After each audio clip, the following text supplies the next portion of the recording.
금융당국이 가계부채 급증세를 진정시키기 위해 주택담보대출에 이어 신용대출까지 조이는 방안을 검토하고 있습니다.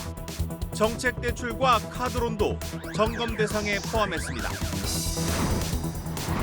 정부의 주택공급대책 발표가 한 달을 맞았지만 서울을 중심으로 집값 불안이 계속되고 있습니다. 대출 규제에도 기다림에 지친 수요자들이 아파트 매수에 나서고 있습니다. 현대차 그룹이 일본차 텃밭인 아세안 지역 공략에 속도를 내고 있습니다. 인도네시아를 중심으로 전기차 부품 수급에서 조립까지 현지 생산체계 구축에 나서고 있습니다. 빅테크들이 이끄는 클라우드 AI에 이어 앞으로는 온디바이스 AI가 반도체 슈퍼사이클을 이끌 것이란 전망이 나왔습니다. 저전력 메모리 반도체의 중요성이 더 커지고 있습니다.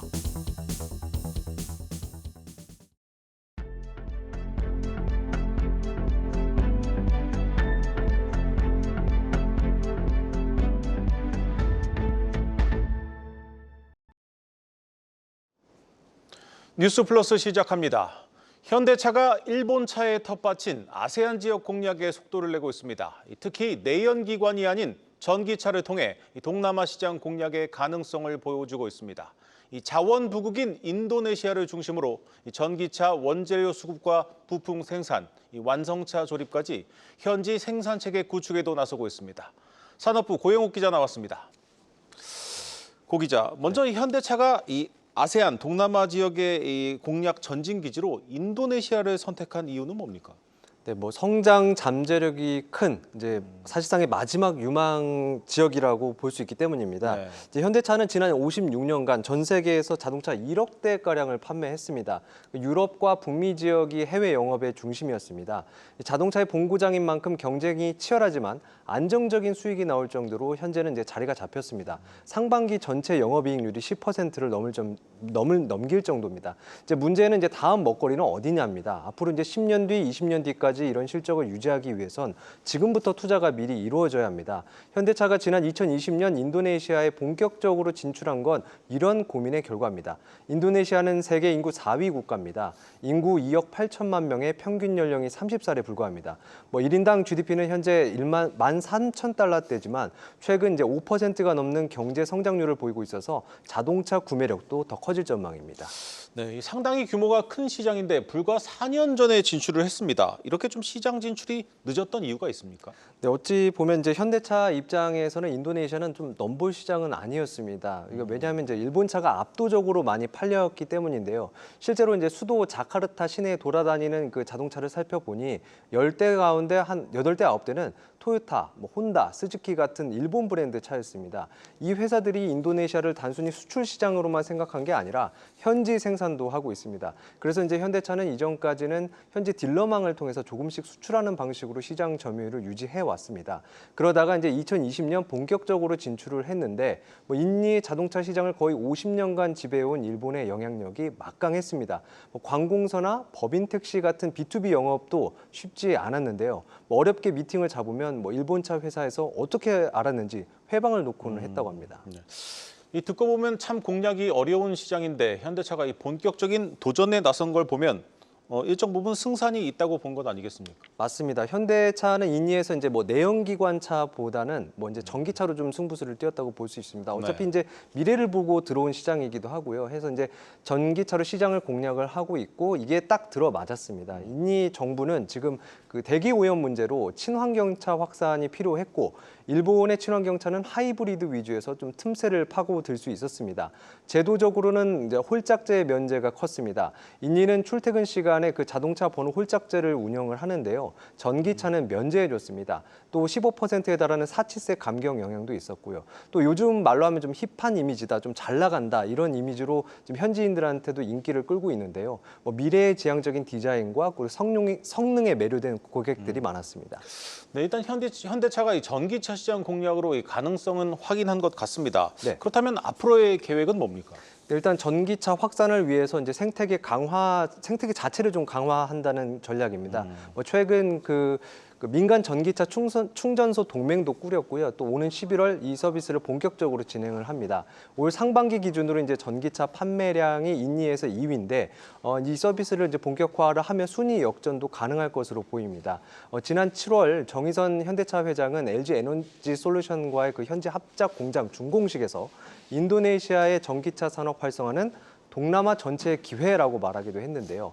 현대차는 인니에서의 경험을 토대로 인근 동남아 국가도 공략한다는 계획입니다. 현지의 생생한 목소리는 후속 기사를 통해서 전해드리겠습니다. 네, 잘 들었습니다. 산업부 고영욱 기자였습니다.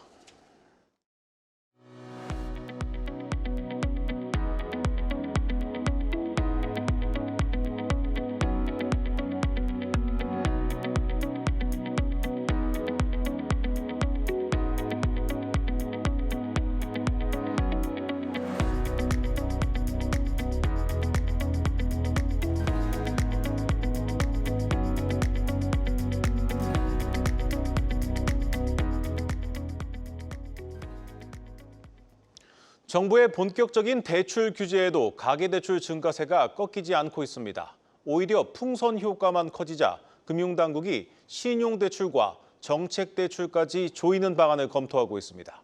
유호성 기자입니다. 5대 시중은행 주택담보대출 잔액이 6일 하루 만에 4,600여억 원 늘었습니다. 9월 들어 닷새 사이 1조 3,500억 원이 늘어난 것으로 가계대출이 급증했던 전월 같은 기간과 비슷한 수준으로 증가했습니다. 같은 기간 신용대출 잔액은 4,140억 원 증가하며 전월 말 대비 절반 가까이 늘었습니다. 2단계 스트레스 DSR 규제 시행 전 몰렸던 수도권 주택담보대출이 이달 들어 실행되는 가운데 신용대출마저 불안한 모습을 보이고 있는 겁니다. 금융당국은 가계대출 증가 속도가 수도권 중심의 집값 상승세와 관련이 있다고 보고 주담대 관리 강화에 협조해 줄 것을 은행들에 주문해 왔습니다. 하지만 은행권 대출 규제가 신용대출이 증가하는 현상으로 번질 조짐을 보이자 이번엔 신용대출을 조이려는 방안을 검토하고 있습니다. 구체적으로 3년 전 신용대출 한도를 연소득 이내로 묶었던 것과 같이 신용대출에 소득 대비 대출 비율을 적용하는 방안이 거론됩니다. 이미 국민과 신한 등 일부 은행에서는 신용대출을 최대 연소득 이내로만 내주는 신용대출 한도 축소 조치가 실행되고 있습니다. 아울러 신세가 특례대출 등 정책대출을 조이는 방안도 가계부채 관리 방안에 포함될 것으로 전망됩니다. 금융당국과 은행권이 가계부채 관리에 총력을 기울이는 가운데 타 금융권 대출 수요로 번지는 풍선 효과로 이어지진 않을지 주목됩니다. 한국경제TV 유호성입니다. 대출 풍선 효과가 커지자 금융당국이 이금융권 신용대출도 관리하기로 했습니다. 이제 카드사 카드론과 저축은행 신용대출도 점검 대상에 포함하기로 했습니다. 박찬휘 기자입니다. 정부가 서민들의 급전창구로 꼽히는 카드론 규제까지 들여다보기로 했습니다. 금융당국이 치솟는 가계대출을 막기 위해 은행권을 시작으로 본격적인 대출 조이기에 돌입하면서 카드사를 비롯한 이금융권으로 대출 쏠림 현상이 나타날 가능성이 커졌기 때문입니다. 실제 카드론 잔액은 연일 사상 최고치를 갈아치우고 있습니다. 올 7월 말 기준 9개 주요 카드사의 카드론 잔액은 역대 최고였던 6월 대비 6,200억 원가량 늘어난 41조 2,266억 원을 기록했습니다. 금융감독원은 대출 규제 풍선 효과 확대 여부를 점검하기 위해 이번 주부터 카드론 잔액을 매일 모니터링한다는 방침입니다. 문제는 카드사의 실적입니다. 가맹점 수수료 수익이 크게 악화된 카드사들은 카드론 규모를 대폭 늘려 수익성을 보존해왔는데 카드론마저 줄어들 경우 실적 악화가 불가피합니다. 카드사들이 신용판매학 쪽의 수익성이 현저히 떨어지면서 카드론 쪽으로 많이 이제 수익 창출을 하고 있는데 카드론 규제가 생기게 되면 당연히 이제 수익이 급감할 가능성이 있고 올 상반기 카드사 총수익 증가분 중 카드 대출 수익 증가분은 1,942억 원으로 전체의 25%에 달했습니다. 올 연말 신용카드 가맹점 수수료율 추가 인하가 점쳐지는 점도 악재 요인입니다.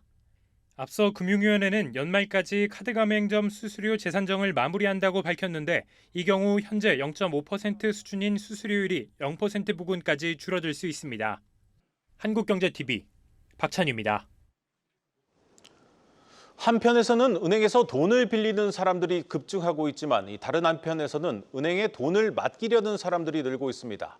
하반기 기준금리 인하 예상 시점이 다가오면서 이자가 더 줄어들기 전에 지금 수준의 이자라도 받으려는 이른바 막차 수요가 몰리고 있습니다. 전범진 기자입니다. 5대 시중은행의 지난달 말 기준 정기예금 잔액은 925조 원.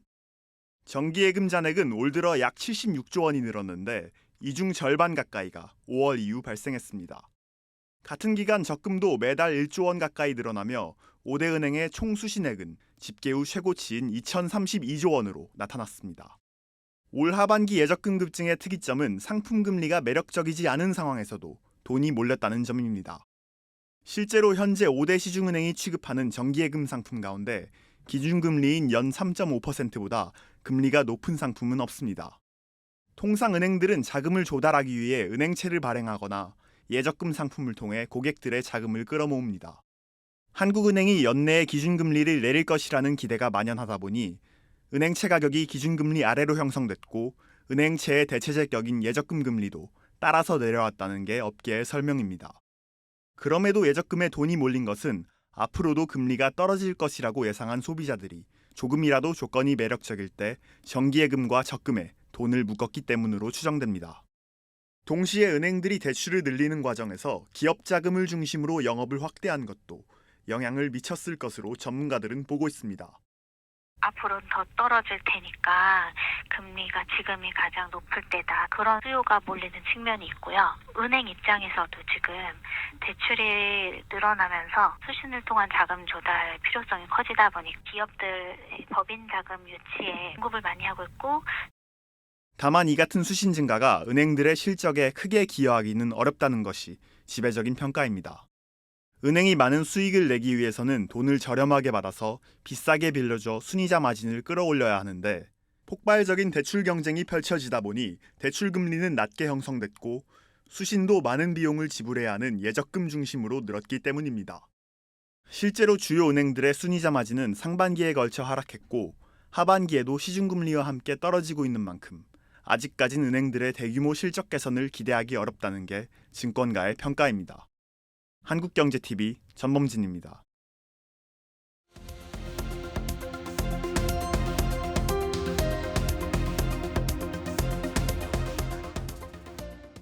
서울을 비롯한 수도권에서 장기적으로 좋은 위치에 좋은 품질의 주택이 꾸준히 공급될 터이다라는 약속을 해드리는 대책이었다라고 생각을 할 수 있겠고요. 여전히 이제 상승세이긴 하지만 상승세가 조금 둔화되는 것이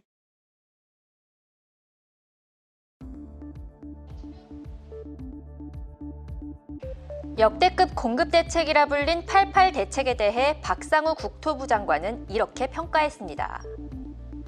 대책을 내놓은 지 한 달 만에 집값이 어느 정도는 안정됐다고 본 겁니다.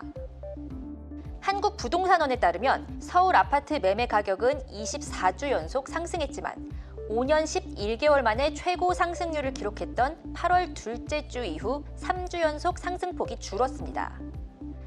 다만 이는 공급 확대 효과보다는 이후 대출 규제로 대표되는 수요 억제책이 주요했다는 분석입니다.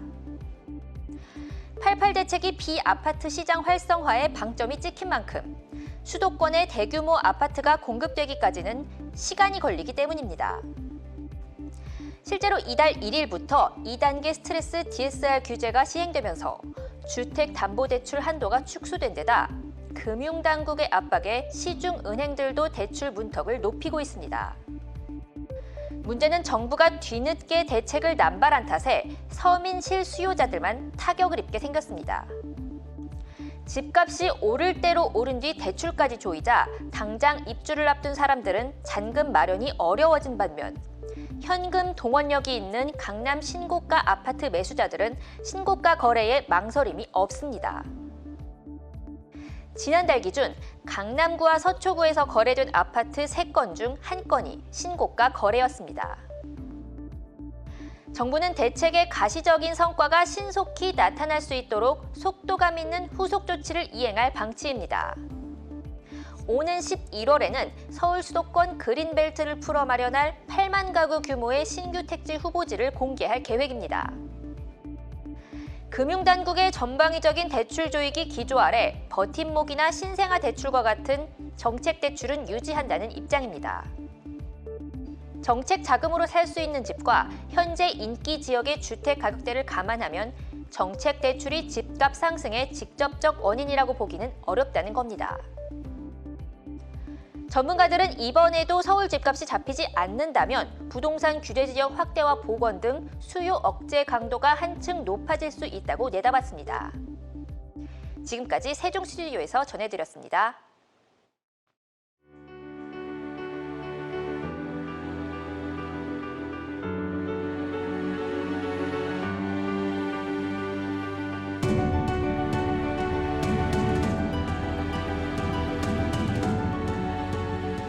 디스카운트 요인을 제거해 주가가 기업의 본질 가치를 반영토록 하는 것이 밸류업의 취지입니다.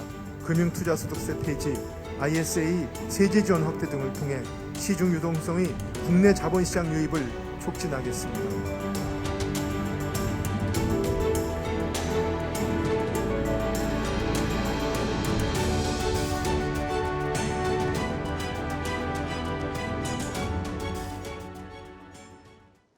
오늘 개막한 코리아 인베스트먼트 위크에서 가장 큰 관심을 모았던 건 인공지능 반도체 거품론에 대한 반도체 전문가들의 진단이었습니다. 이 자리에서 삼성전자와 퀄컴 등 세계적인 반도체 기업들은 계속되는 인공지능 고점 논란에도 반도체의 성장세는 멈추지 않을 것이라고 자신했습니다. 먼저 정재홍 기자입니다. 삼성전자가 AI 산업의 성장세가 지속될 것이라고 내다봤습니다.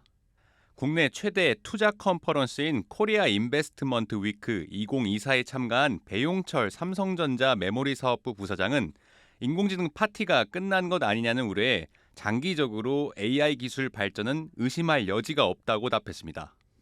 HBM에 대한 투자라든가 그런 부분들을 내년에 더 확대하기 위해서 준비를 하고 있습니다. 지금은 거품론, 현상적으로 봤을 때 일어나는 그런 부분들이 장기적으로는 건강한 사업 모델이 되지 않을까. 실제 삼성전자는 내년 HBM 생산량을 올해보다 2배 이상 늘립니다.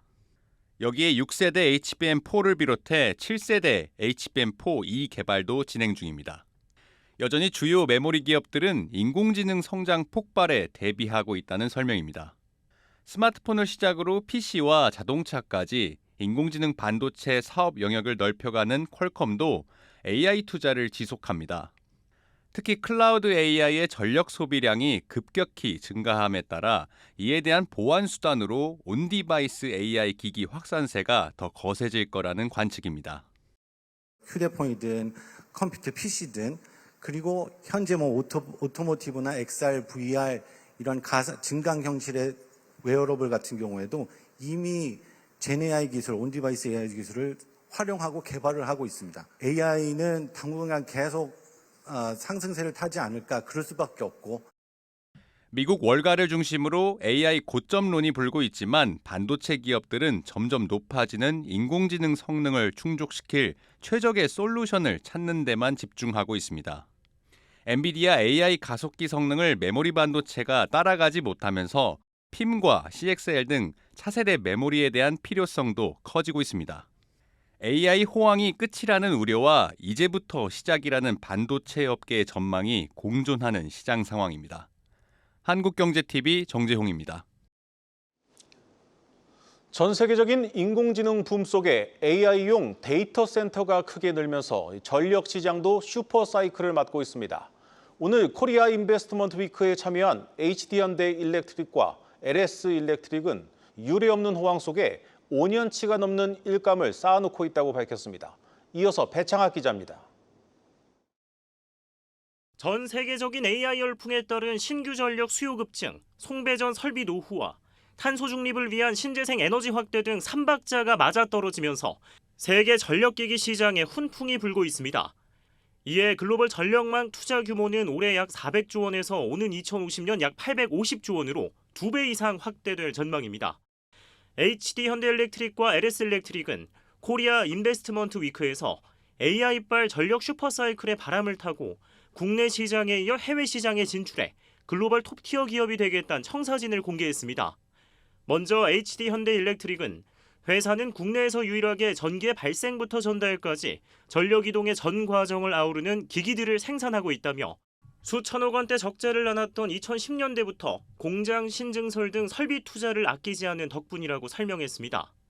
그러면서 회사의 수주 잔고가 2020년대 들어 해마다 1조 원씩 늘고 있다며 올해 연간 수주액은 창사 이래 최대 규모인 약 4조 7천억 원에 달할 것이라고 밝혔습니다. 2050년 전에는 저 피크까지 올라갈 거라고 생각을 합니다.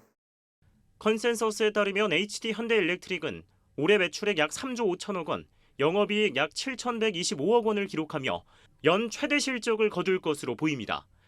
LS일렉트릭은 회사의 국내 ESS 시장 점유율이 70%를 웃도는 만큼 앞으로 아시아에 이어 북미를 잡겠다고 강조했습니다. 오재석 LS일렉트릭 사장은 미국은 송배전 시설 대다수가 1970년대 구축돼 교체해야 하는 데다 데이터 센터를 신설하려는 움직임이 여느 지역보다 크다고 전했습니다. 내년 6월 안까지는 AWS, 아마존과 마이크로소프트의 아시아 시장 관련된 부분도 저희들은 아마 벤더 등록이 확실히 마무리될 것으로 예측을 하고 있습니다. LS일렉트릭은 국내외 사업 호조에 올해 연매출 약 4조 3천억 원, 영업이익 약 3,820억 원으로 최대 성과를 낼 것으로 추정됩니다. 한국경제TV 배창학입니다.